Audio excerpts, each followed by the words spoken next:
160 дугаар сэдв жишээлбэл мал шороо хужир долоож байдаг нь эрдэс бодисын дутагдлыг нөхөж байгаа юм. Тэгвэл хүүхдүүд шороо, төмөр, мод, цаас иддэг үзэгдэл гардаг. Мөн том хүн ч ийм илрэл гардаг. Энэ нь бие махбод эрдэс бодис дутагдж байгаагийг харуулж байгаа юм уу? Энэ тухай та тайлбарж өгөөрэй.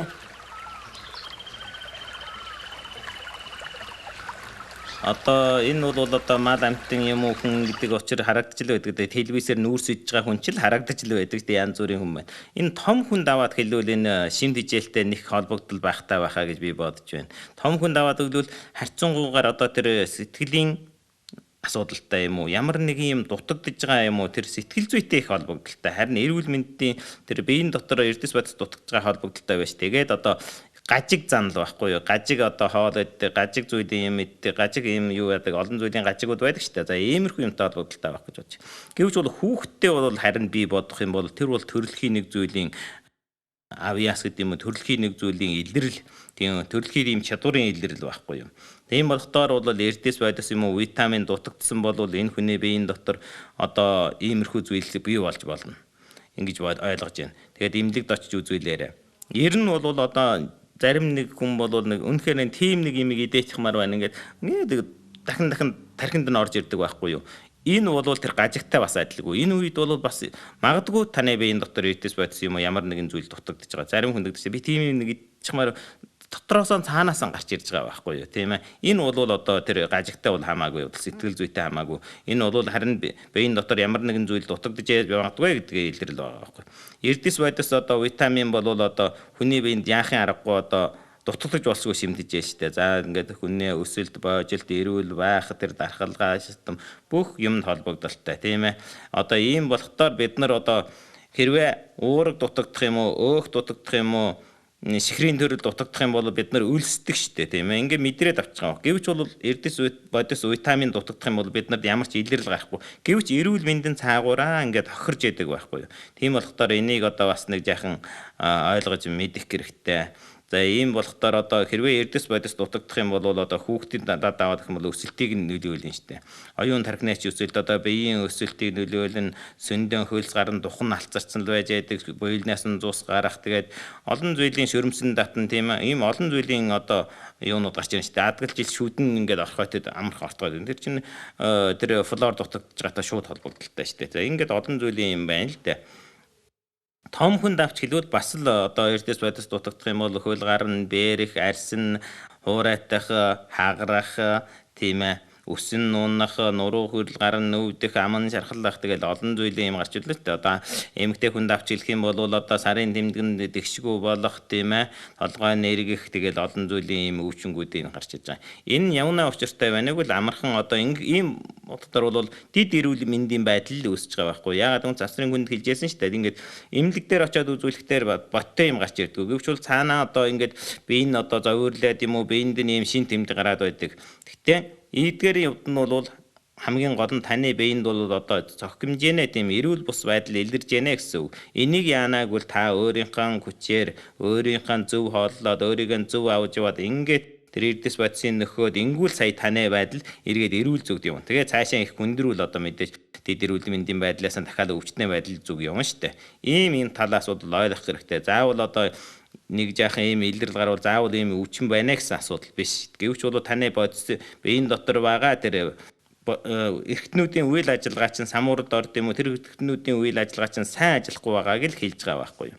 За хэрвээ витамин эрдэс бодис дутсан байх юм бол эмчийн жолоодлогын доор зохих хугацаанд энэ эрдэс бодисыг нөхөж болно.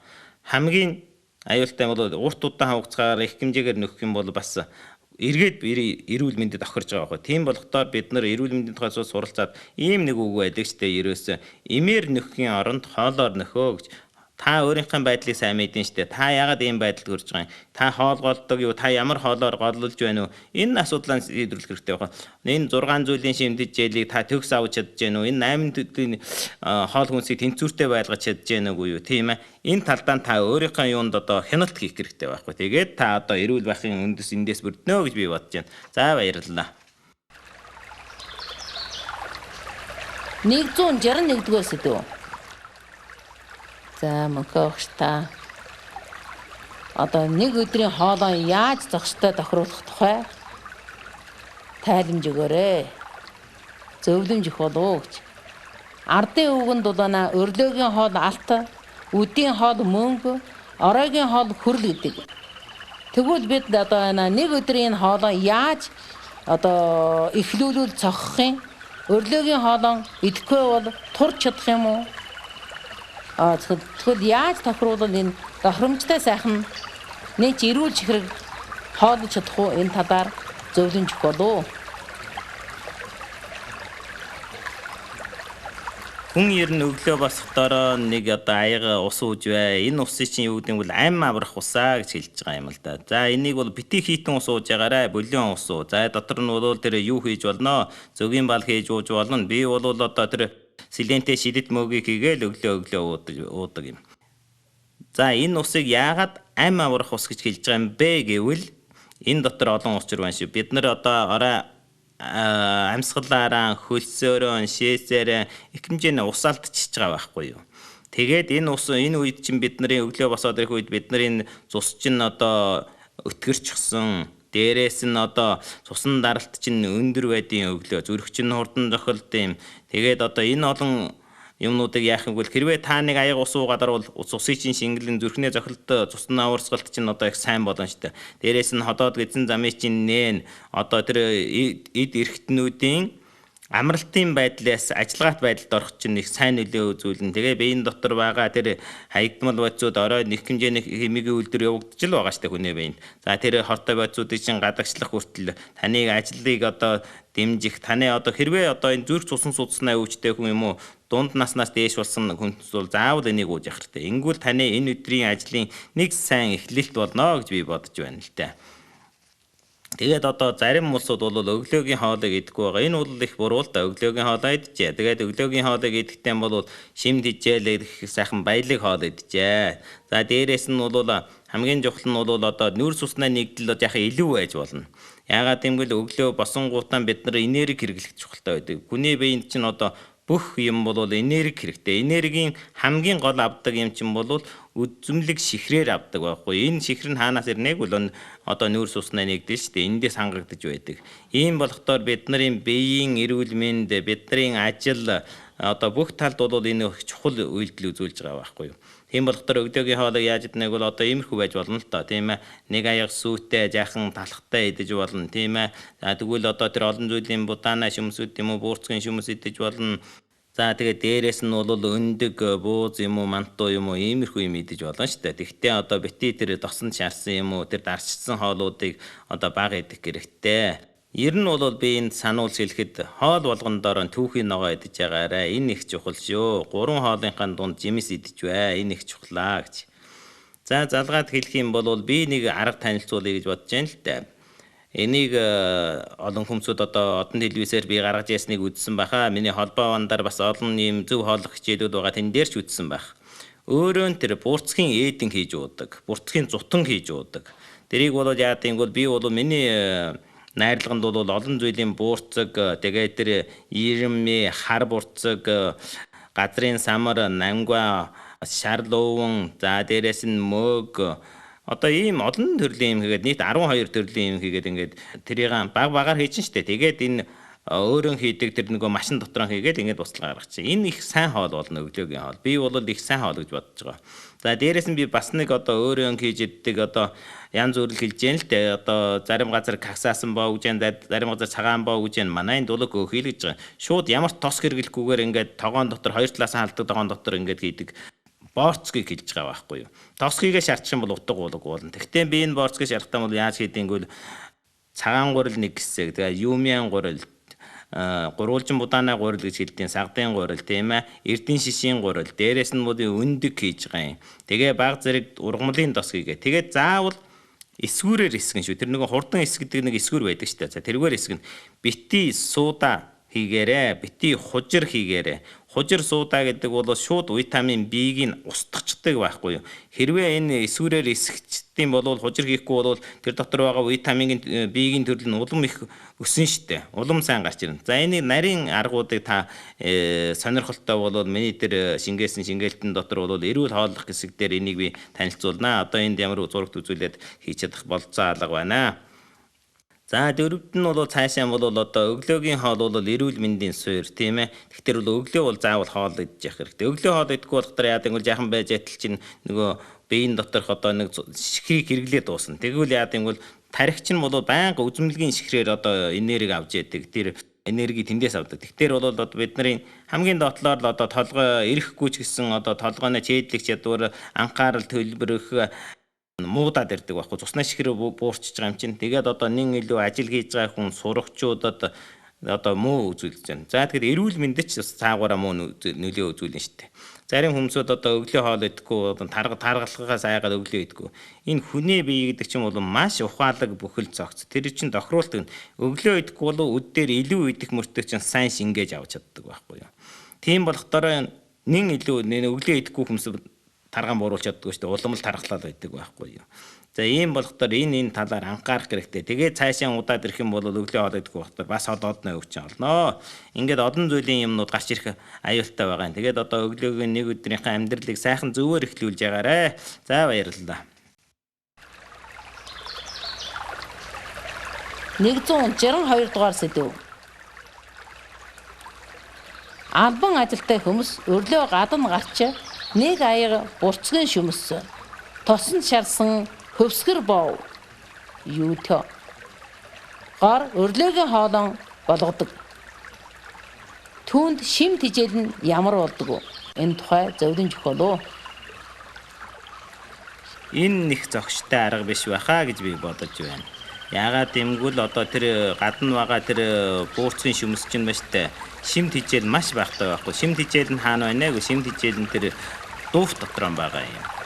Дууфнаас гарсан усыг бид нар ууж яана гэсэн үг. Энэ шим тижэл багтай. Дээрээс нь нэг тэр тосон тайрсан хөвсгөр бов ютёгийг нэмэх юм бол бүр эрүүл мэндэд их хохирол очирна штэ. Тэр ютёг чинь яад гэдэг юм бол тэр дотор ч юм бол байфан гэдэг нэг юм хийж байгаа байхгүй. Тэгтэрэн тэр нь бол дотор бол хүн төмөрлөгтэй. Тэр эсэгдэг байдсан.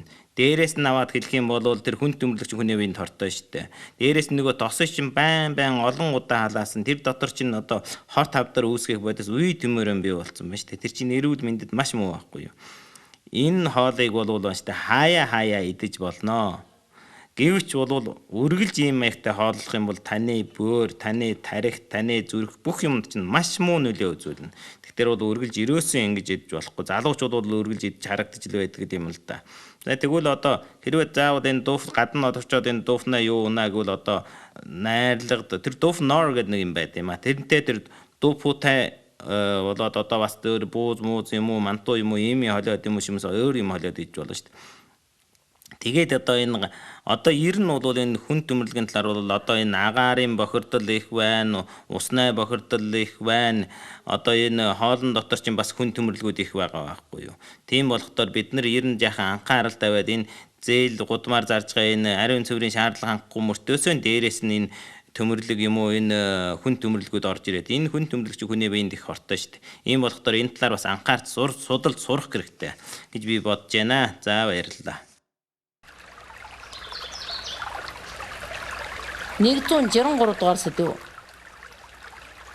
За мөнхөө багш танаас одоогийн хүмүүс бол ажил яралтай дараас их өрлөө идэхгүй буюу эсвэл бага идэж үдэд бол арга зааж орой бол хагартал идэж хантал уудаг. Ийм одоо үзэгдэл бол маш нийтэм оршиж байдаг л да. Тэгвэл ёсон дон зогштойгоор хэлвэл одоо нэг өдөрт 3 эрдний хоолыг яаж тохируулбал зогстой юм бэ гэж асуумаар байна. Тайлбарлаж болов. Энэ бол үнэхээр буруу юм аа.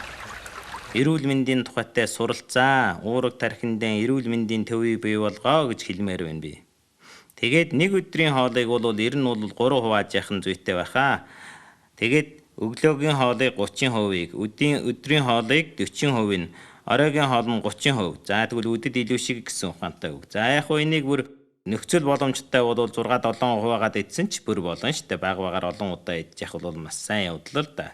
Тийм ээ. Тэгээд энэ хоолныхон бүтцөөс аваад хэлэх юм бол за ногоо хуураад идэхээр утгад жаахан махтай нэг ногоо, тийм махгүй нэг ногоо, мөөг энэ их чухал юм байдаг байхгүй. Тэгээд хоолойгоо идэхдээ одоо тэр олон зүйлийн хоолыг олоод одоо 6-7% л цаджээ. Бити хагартлаан цадж байгаарэ. Ингүүл таны эрүүл мэндэд их чухал үйлдэл үзүүлнэ гэж бодож байна. Тэгээд олон удаа хоолж яв сайн да.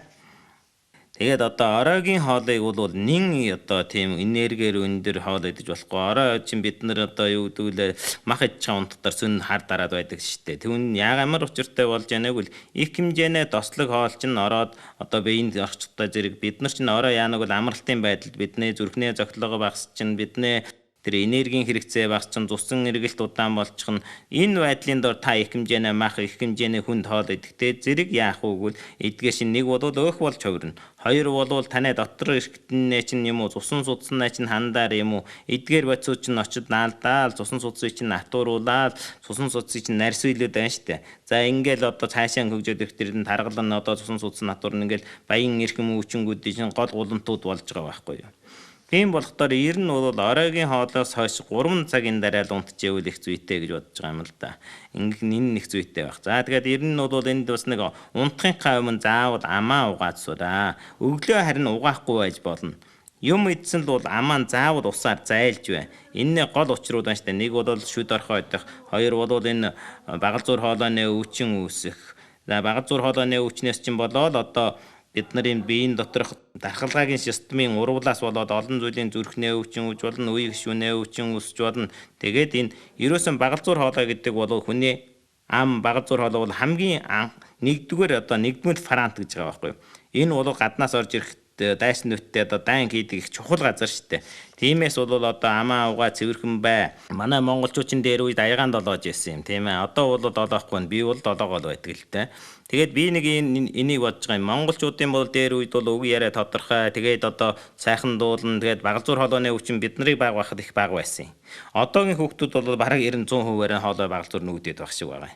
Яагаад гэвэл багал зур хоолойны тамир хийхгүй байна шүү дээ. Тиймээс би энэ урдлыг бодож байгаад би нэг багал зур хоолойны тамир гэж зохиосон юм а. Хилний тамир, багал зур хоолойны тамир, дуун хүчийн тамир гэдэг одоо олон тамирууд байгаа. Энэ бол бие сэтгэл эрхтний тамирын хичээл дотор байгаа л да. Энэ тамирыг байнга хийж явах юм бол таны хамгийн анхны нэгдмэл фарант хамгийн анхны чинь дайн хийдэг бэхлэлтийн шугам чинь их бат бих болно. Ингэвэл тань олон өвчнөөс одоо хол байх болно шүү гэж хэлмээр байна л дээ. За тэгээд сонирхолтой бол миний тэр бие сэтгэл эрхтний тамирын хичээлийг үзээрэй. Тэндээс та бас баггүй юм сурах байхаа гэж бодож байна. Тэгээд таны эрүүл байх чинь тус юм болох болов уу гэж бодож байна да. За баярлалаа.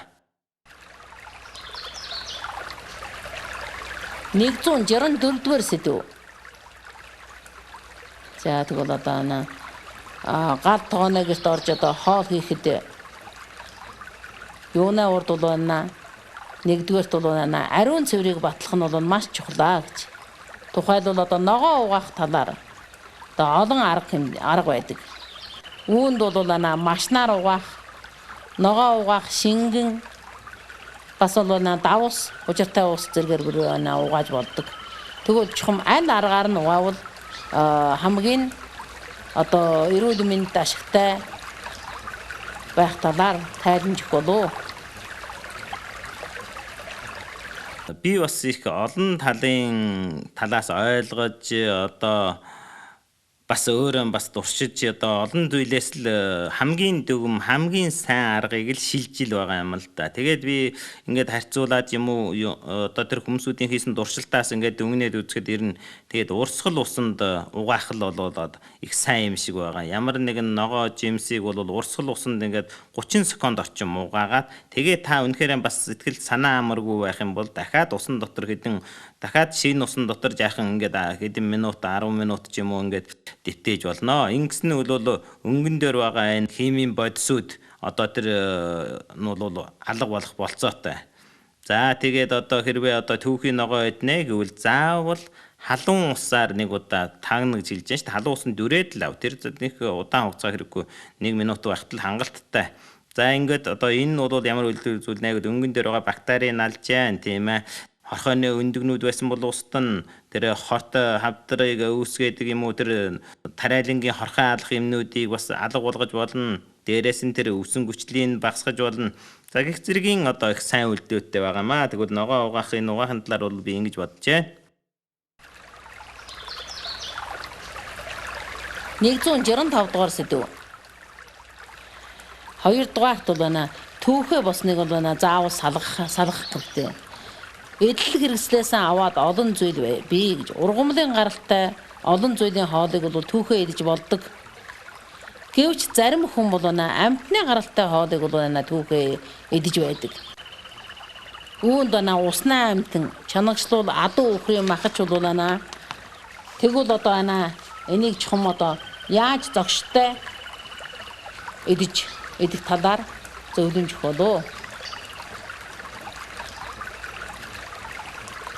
За нэгдүгээрт бол одоо энэ байна штэ амьтны гаралтай хоол хүнсийг түүхий идэх бол туйлын буруу юм аа.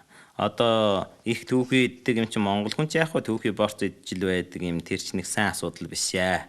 За тэгээд одоо түүхий өндөг бас одоо БМХ-гээ түүхий өндөг гэж जैन тэр Европчууд бол өндөг нь гол нь түүхийд байж байдیں۔ Тэр одоо их сайн явдал ерөөсөн биш.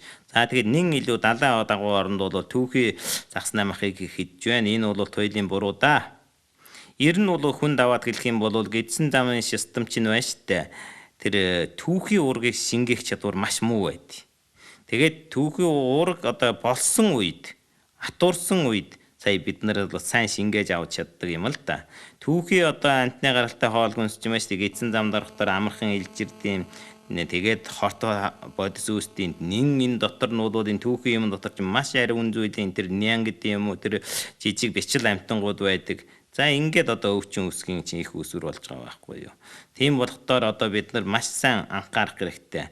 За тэр одоо цус шимэгч орхойч гэдэг юм уу, одоо вирус гэдэг юм уу, одоо ийм олон зүйлийн хортой аюултай юмнууд энэ түүхий хоолн дотор байгаа байхгүй. Ийм болохоор одоо түүхийгээр иддэг бол их буруу юм да.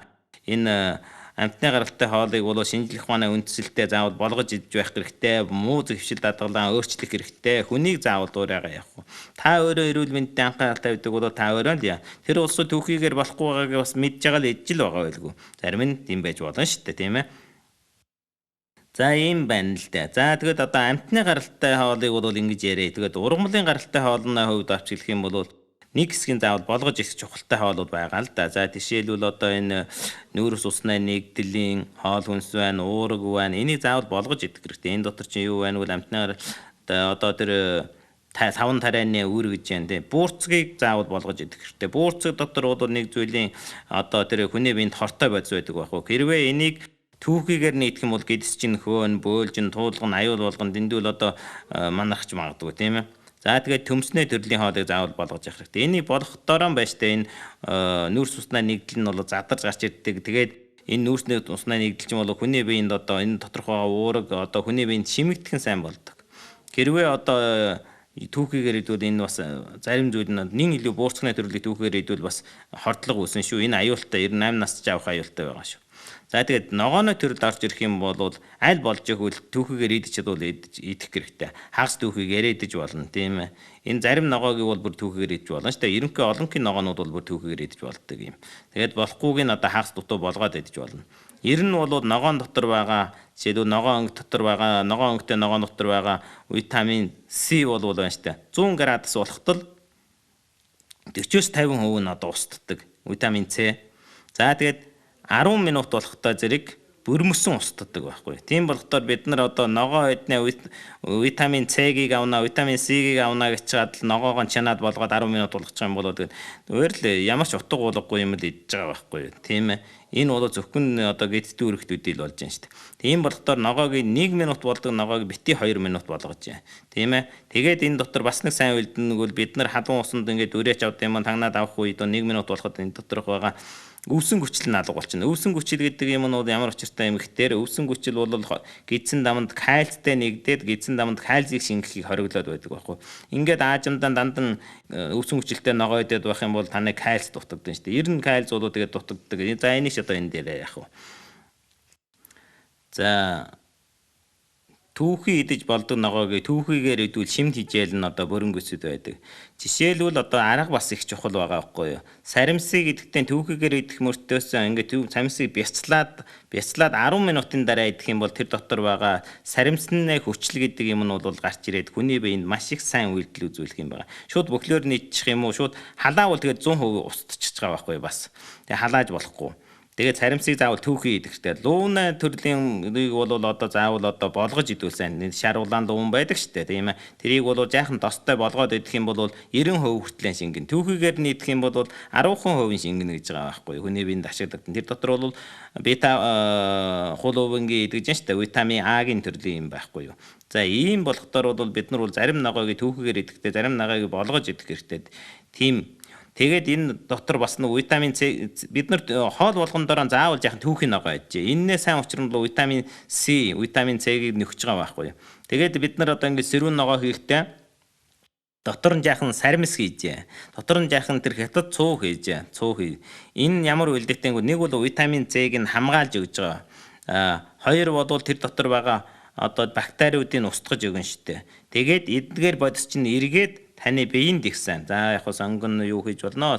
Сонгон саримс алиня хийж болно. Тэгээ саримсыг хийхдээ бол түүхийгээр идэх чухалтай болохдоо саримсыг хийх нь их чухлаа гэж бодож байгаа. Саримс чинь бол одоо жишээлбэл одоо ингээ гадна яваад гуанзны хоол идэх юм уу? Одоо ариун цэврийн одоо гадны хоол бас баталгаагүй шүү дээ. Энэ үед бол бид нар заавал саримс идчихвэл бид нарт бол нэг талаараа эрүүл мэнд хэрэгтэй, нөгөө талаараа тэр бактерийг алж өгөөд маш сайн нэр чамайг гидснээ өвчин олохгүй байх үйлдэлтэй байхгүй. За энэ талаараа их анхаарах нь зүйтэй болов уу гэж бодож байна да. За баярлалаа.